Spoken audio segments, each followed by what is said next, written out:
The match between Swerve Strickland and Hangman Adam Page has ignited a firestorm of outrage, primarily due to its sheer brutality. This wasn't just a wrestling match, it was a visceral spectacle where the performers pushed the limits of what we typically expect from the ring. The vertebreaker, delivered on a cinder block, sent shockwaves through the audience, along with other dangerously executed finishers that left fans gasping.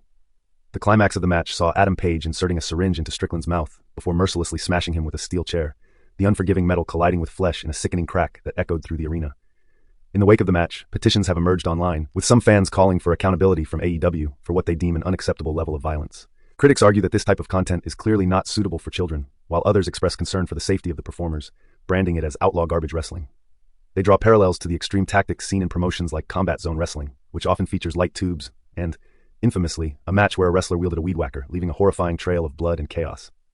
While I personally uphold the principle of free speech, I find the petitioning against AEW to be a bit excessive. Yes, the violence was shocking and disturbing, but it was not without context. Simon Miller makes a compelling point. The match's brutality mirrored the deep-seated animosity between the two competitors. Adam Page had previously torched Swerve Strickland's childhood home, and Strickland had endangered Page's family without facing consequences. This violent narrative was not merely gratuitous, it was a reflection of the intense storyline that had unfolded. That said, I do believe there were safer alternatives available that could have still conveyed the story without provoking such backlash. For instance, we've seen far more egregious acts in wrestling history, like the time a wrestler hurled a cinder block at another's head, or when a woman infamously used her own tampon in a disturbing act that posed serious health risks. And let's not forget Owen Hart's tragic death during a WWE event, which occurred in an environment that was shockingly dismissive of the risks involved. Regarding AEW, while the match was undeniably violent, I did not find it to be irresponsible in the same way. It's important to note that AEW is rated TV-14, which indicates it is not geared toward young children. If people are upset about the content, they need to acknowledge that they are making a conscious choice to expose their children to programming that is not intended for them. We live in a world where shows like Family Guy have included grotesque humor, including jokes about sexual assault and graphic violence, yet I don't recall any significant outcry demanding, "Please think of the children." Shows like South Park and Chappelle's Show, which tackle taboo and controversial subjects, also escape the same scrutiny that AEW faces. South Park has crossed lines with themes of child death and vulgarity, yet we haven't seen widespread protests demanding accountability from its creators. Similarly, the recurring use of racial slurs in Chappelle's comedy has not led to petitions, despite ongoing debates about the appropriateness of such language in any context. The reality is that TV-14 shows are designed to parallel the content of R-rated films, which should serve as a clear indicator that they are not meant for a young audience. If you are upset by what you see in AEW, it ultimately comes down to the decision to let children watch programming that clearly falls outside of suitable content for their age group. While I firmly believe that wrestling can tell powerful stories that sometimes push boundaries, there is a balance to be struck. I appreciate the art of storytelling in wrestling, and I recognize that intense narratives can lead to matches that appear extreme. However, during this particular match, the cinderblock spots and the syringe incident could have ended disastrously, yet it seemed that the wrestlers prioritized safety. Both Strickland and Page are experienced performers who have navigated these violent waters before, so it felt like they were not recklessly endangering themselves. Martin Scorsese famously states that filmmaking is always about balancing artistry with commercial viability. If audiences are offended by AEW's content and ratings begin to plummet, it serves as a clear signal for the company to heed the feedback and adjust their programming accordingly. AEW must remain profitable and cannot solely rely on Shad Khan's investment of over $100 million annually to cover low attendance and a lack of sponsorship due to dwindling ratings. While the wrestlers and creative team have the freedom to pursue whatever direction they choose, it's reasonable to expect that they would want to build a wrestling company that thrives financially. Thus, they need to be attuned to what the majority of fans desire if profitability is a priority. If I were at the helm of the company, my focus would be on profitability. If outlaw hardcore matches were generating substantial revenue, I would certainly pursue that avenue. Conversely, if more character-driven, light PG-13 content was preferred, similar to WWE's approach, I would steer the ship in that direction as well. Money ultimately matters in the wrestling business. Thus, AEW should view their current approach as an experiment. If ratings decline and boycotts ensue, they must reconsider their philosophy if they genuinely care about financial success. Furthermore, I strongly disagree with Simon Miller's assertion that he will remain a fan of AEW regardless of low ratings or attendance, simply because he enjoys what he enjoys. That mindset feels toxic and reflects a broader criticism of AEW being tailored for specific wrestling critics like Dave Meltzer. Meltzer often favors long matches with extensive no-selling, leading to some labeling it as video game wrestling. He has claimed to dislike the hardcore match between Nick Gage and Chris Jericho, but still awarded it 4 stars, and similarly, he expressed disdain for the Texas death match between Adam Page and Swerve Strickland due to its violence, yet still rated it 5 stars. For AEW to become a truly profitable company, they must consider crafting content that appeals to a broader audience. Ignoring ratings in favor of entertainment value is a counterproductive stance, and the company should prioritize profitability. In my vision for the company, had I been producing the show, I would have concluded the match with Strickland being set on fire, perhaps in a safe way, as a fitting consequence for his earlier actions that endangered Adam Page's children and pregnant wife. This escalation of violence would reflect a narrative of karmic retribution, following Page's earlier act of torching Strickland's home. The moment could be heightened by Prince Nana intervening to prevent Strickland from being burned alive.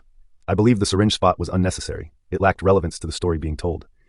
It would have made more sense for Dr. Britt Baker, a dentist, to utilize a syringe, as it would align with her character's background. My approach would still be violent enough to resonate while maintaining narrative coherence. I would also support the use of cinderblock spots, as Strickland has incorporated them into his arsenal, particularly during his match with Keith Lee.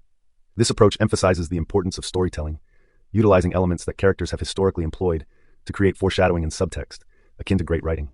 While some may suggest my ideas are taking things too far, I prioritize storytelling, believing that it would enhance the narrative. It would be hypocritical for the audience to turn against the company for practices they have previously accepted. My perspective is offered as a way to encourage discussion and critique, inviting judgment, but also fostering understanding. To summarize, I believe the violence in the recent match was excessive, and the needle spot seemed designed purely for shock value, lacking deeper symbolism within the narrative. Both wrestlers aimed to make viewers uncomfortable, which they successfully achieved, transforming Adam Page into a monstrous heel. The critical question now is how AEW will develop his character moving forward to capitalize on this momentum. Viewers must recognize that AEW is a TV-14 show, which indicates it is not suitable for children. In comparison, many contemporary TV-14 programs like Family Guy, Rick and Morty, and certain episodes of South Park delve into adult themes without significant rating scrutiny, which reveals a level of hypocrisy in the criticism directed at AEW. While I cannot claim to have insight into the discussions surrounding safety at AEW, I believe it is evident that concerns were likely addressed, especially when compared to the far more egregious incidents in professional wrestling history. For instance, in a Mexican promotion, a wrestler infamously threw a cinderblock at the head of another wrestler, showcasing a reckless disregard for safety. In an independent promotion, a female wrestler shockingly placed her tampon in the mouth of another female competitor, pushing the boundaries of shock value to an extreme that many would find unacceptable. Furthermore, in frontier martial arts wrestling, an exploding barbed wire deathmatch resulted in dust and residue from the explosion being propelled into the audience, endangering fans. FMW also featured an inferno match that spiraled out of control, leading to the Iron Sheik suffering serious burns and jeopardizing the lives of many wrestlers in the ring who could have faced dire consequences. Some wrestlers in FMW exhibited a troubling naivety, participating in matches where they were hit by fireballs or set ablaze, unaware of the need for appropriate fireproof attire, resulting in disfigurement and severe injuries. There's also the mass transit incident in ECW, where New Jack bladed a minor, where mass transit was responsible for lying, and also his father for not stopping his son, but obviously New Jack blading him in a very irresponsible way was both negligent of ECW and New Jack himself. So it's very clear that if you have issues with this match between Swerve Strickland and Adam Page, there are a lot of instances in professional wrestling history of companies and performers overlooking safety measure, and they've faced either no criticism, less criticism, or more criticism. Moreover, there have been alarming moments in AEW as well. Notably, during the Sting retirement match, Darby Allin chose to jump off a ladder into a pile of glass, sending shards flying into the audience and nearly striking security personnel ringside. This recklessness underscores how dangerous some of these high-risk spots can be, not just for the wrestlers involved, but for the fans who come to watch the spectacle. Additionally, TNA Wrestling had its share of dangerous situations, such as when Jeff Hardy was allowed to compete while either drunk or under the influence of drugs. Although he was quickly pinned by Sting, the very act of placing him in that situation was a grave risk, as he was clearly not in control of his actions. These examples highlight a troubling pattern within the wrestling industry, where dangerous behavior, neglect, and sometimes outright exploitation of wrestlers for the sake of entertainment have been tolerated or even encouraged. If fans choose to criticize the violence exhibited in the Strickland vs. Page match at AEW, they should consider the broader context of wrestling history, which is rife with instances of perilous behavior and a lack of regard for safety, both for performers and audience members alike. It can feel hypocritical to protest against AEW for its violent content when many other promotions have historically allowed far more dangerous circumstances. Ultimately, AEW must navigate the fine line between delivering compelling content and ensuring the safety of its performers and fans. The company has the potential to learn from its predecessors, aiming for a balance that prioritizes both thrilling storytelling and the well-being of everyone involved. If AEW can recognize and address the pitfalls of extreme violence while still captivating its audience, it could carve out a path that honors the legacy of wrestling while fostering a safer environment. In conclusion, while the pursuit of high-stakes drama and intense matches is an integral part of wrestling's allure, it is essential for promotions like AEW to reflect on the lessons of the past. By acknowledging the reckless behaviors that have plagued the industry, they can strive for a safer, more responsible approach to their storytelling. As fans, we should advocate for a wrestling landscape that prioritizes creativity and safety, ensuring that our enjoyment doesn't come at the expense of the performer's health or the audience's well-being.